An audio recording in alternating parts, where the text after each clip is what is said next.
Alright, so this is the last video and some final thoughts on microphones. You'll probably think that there might be a lot of things we didn't talk about, but I think we covered most things. So, my opinion is that if you went back through here and watched all the videos I had told you to, and maybe even some of the other ones I didn't point out, that even on this channel there are a ton of resources for you to understand what's happening with the sound, what can be happening in the transducer, and what can be happening in the circuitry. Just dealing with the instrument of the microphone itself. And if you watch all those videos I pointed out, that you should have a pretty good understanding of what can be happening there.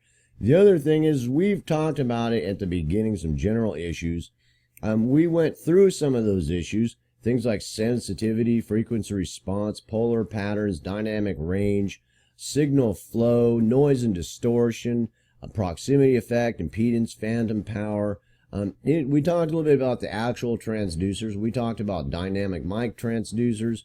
We talked about condenser mic transducers, and we talked about ribbon microphone transducers. And, we talked about some of the resources for tools to do that. We didn't address a whole bunch of other microphones. I was trying to address some of the basic microphones in the studio. There's things like piezoelectric microphones that, all the time they're coming out with new stuff. But for the time being, that those are going to be your fallback to microphones anyway. And a lot of microphones like that we're going to be getting into using for pickups and stuff that we didn't really address in this series.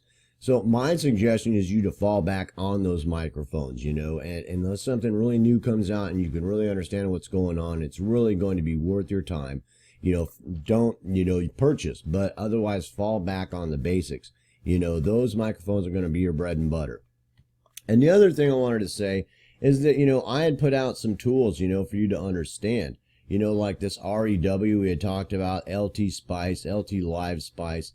We had pointed out some tools that were really huge tools and resources, and, had talked about places to go for building microphones to get a better understanding. I had told you about a thing on here that I had put together that had to do with audio analysis tools, a bunch of free tools. And there's another tool to actually, analyze your systems in your actual computer system that, the entire system for recording, what's going on, that, what DLLs are using, how the whole system is, functioning, and what's being used whenever you turn anything on in your studio. And then that can be another huge tool.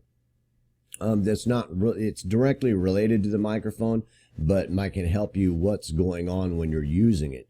But, I think that, with those understandings and the things we've talked about so far, that, in my humble opinion, that, you don't need to watch another video on Bob on any of the things we've talked about. You're going to run into some specific issues, but if you've addressed all those issues we've talked about and have an understanding of them, and if there was some issues that you don't feel were addressed properly or well enough, then you got enough direction to go get some more specific, finer tuned, questions with a little bit better understanding of what's happening. So, but what I'm trying to keep you from is watching a whole bunch of videos that aren't going to get you anywhere, that you're going to fall back on the resources and the knowledge we've talked about, and some of the other video resources, some of the software resources we've talked about, and things like that, to base your, conclusion on stuff that's factual, that you understand how to get a hold of, what those things mean. Now, one thing we will talk about is when you start getting into specs, sometimes specs can be, it's like, well, try to relate that to the things we're talking about, because I've gotten into some specs and the way it's worded, it'll be like, well, what is that? That doesn't relate to what I understand about the microphone. So you have to try to relate it back to the things we were talking about. And sometimes you might have to ask. Sometimes you might just have to pick up the phone with the spec sheet and call the distributor or call the manufacturer and say, what is that? What does that mean? How's that applied to what? What is that actual specification you're referring to? What aspect of the microphone and its functionality is that, specification going to be giving me insight into? And be very direct, just like that, and you should get some fairly direct answers. And if it sounds like you're not, then ask somebody else. So I think that, in my opinion, right now, that with most of these microphones that we've talked about, that you've got a really good starting point to where, your next step isn't to, watch another 50 videos from Tim, Tom, and Bob. It's that, the first thing you have to choose some decent microphones. And I don't recommend bottom end microphones unless you're just broke. But even with a bottom end microphone, with the knowledge you have, if you've followed all the suggestions I've told you to, and watch all the things I've talked to you about, and understand them, that you should be able to do actually pretty decent work with, what a lot of people might think is garbage.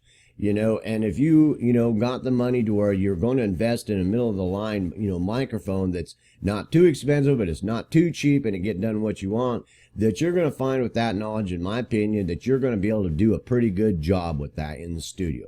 Now, if you can afford to buy some really expensive stuff, that's great, but you probably find that you don't need that. What you need to do is use it well, use the understanding that you have that we've talked about in using it in the type environment, how to use the microphone, where to use the microphone, why you'd want to use that microphone there, what to look for in the specifications to help you determine how to deal with that instrument and that environment, and be able to use that microphone fairly well with a little bit of practice.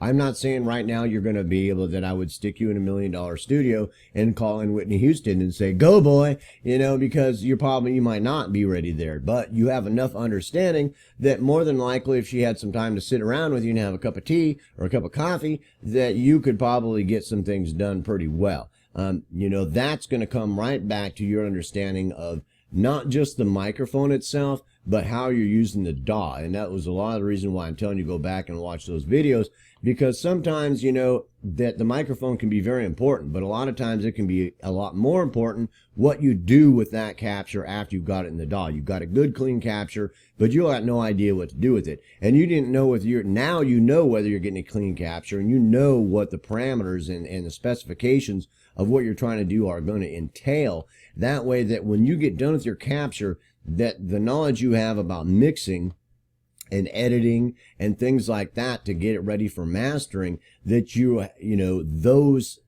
that knowledge that you have can be much better applied with the knowledge you have of the microphone now. And you can see that those two things can go together much more easily than sometimes you might have thought by watching a bunch of videos that weren't really giving you the knowledge or an understanding that was basic enough with a foundation, that was broad enough for you to make some really concrete decisions about your $200 cheap, condenser microphone. What do I have to do with this thing to get it to do what I want it to do? What areas can I use in it? Is it going to capture that? I want to capture this room. How can I get that sound in that room? I can download an impulse response and, and overlay it on top of that capture that I've done with that to get this real cool acoustical effect, and, and things like that. And you want to go back and watch those videos I did on acoustics, because that's going to deal a lot with frequency responses, acoustical responses, impulse responses, equalization. There's a bunch of videos I did on spectral content shaping to help you understand what's going on there, so that you can deal with those captures in a way that's, functional and productive. And with the understanding you understand now, I certainly hope, and I think that if you've actually thought through the things we've talked about, that you've got a pretty good comprehensive understanding of what's happening, so that you might have some questions now and then, but you're more than likely going to be able to fall back on what we've talked about rather than running around on the internet trying to find, what Tom's, opinion of that, because sometimes that can be good or bad. And we talked about that because Tim uses those microphones placed like that for years. He's been in the studio for 40 years. Jimmy over there does it differently. The new guy on the block does it differently. Bob over there, he's just now out, but he got signed by some big name. And, he really is not an audio engineer, but they signed him because he did a good job of what he's doing, had enough understanding. And you trying to mix all that together to come to a comprehensive understanding of why that's happening, you might spend a lot more time dealing with that rather than dealing with the things you should be dealing with, falling back on the knowledge you have. And when you have questions, then, go looking for those questions, but look for the questions in the areas that we've talked about rather than Bob's opinion. Because one of the biggest things you understand about mixing, microphones can be the same thing. Bob's opinion, Tom's opinion, Jimmy's opinion on why that microphone placed like that and like that is that way and the best way that's the way it should be done. Well, it might not be, and it probably isn't. That's the way he does it. Does that make sense? And so you can't rely on that and really have a good foundation to work from with this instrument. You have to rely on what we've talked about. And then information from people that, that have experience is always great, but you want to apply it to a good solid foundation of what's happening and what they're trying to address. What issues are they trying to address? And if you think about all the issues that can be happening before you even go looking for Tom's video, with the understanding you have now, that there's a lot less likely chance that you'll have to do that, because you'll be able to work it out in your own mind with the knowledge and references and materials and software and tools that I've pointed out and resources in the videos to help you get that answer without having to do that. That way, and one thing to get in your head with that is that when Bob makes it as a mixing producer or something like that, they want his sound. So, that doesn't mean that's what you're going to do. And over time, that may change as you become better at it. So you might as well start being you now.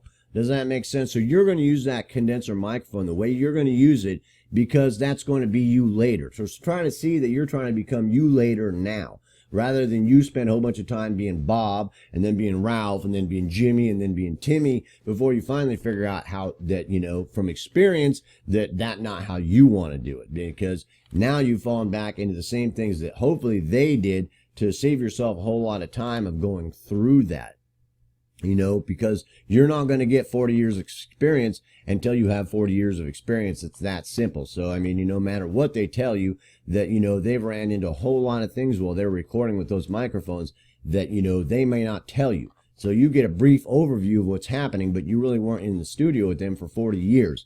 Does that make sense? So that makes it really hard to get those definitive answers that you need to make the decisions you need about this instrument. And I hope this video series, and I think it did, open up some doors for you and made a foundation for you and gave you enough resources to where that you can get done what you want with this instrument with a fairly comprehensive understanding of what's happening, how to use it, where to use it, why to use it that way, and then be able to see this instrument as something that's interacting with something else. That means that this instrument and something else are interacting together. What happens when those two things interact? Which means that anytime you're using the microphone, you have to think about what it's trying to capture, and you have to think about the instrument separately. You think about them separately, and then you figure how those two do going together to get the capture I want on this take. And it's that simple. So if you can try to keep it that simple in your head and use the resources and the things we've talked about, that I think you're going to be fine with the microphones. I hope you enjoyed the series. I hope you learned a lot about the microphones, and I hope that you do some good recording, have a good time, and maybe send me a copy of something recorded, because I'd sure like to hear it and hear how you learned something and it was beneficial and you learned something cool and everything came out cool, bro, and you didn't spend a lot of time, falling back on somebody else's advice. You use the knowledge to use this instrument properly and learn how to use it well with the knowledge that we've talked about and the resources we've talked about. So peace, hope, love. I certainly hope you enjoyed the series on microphones, and see you in the next series.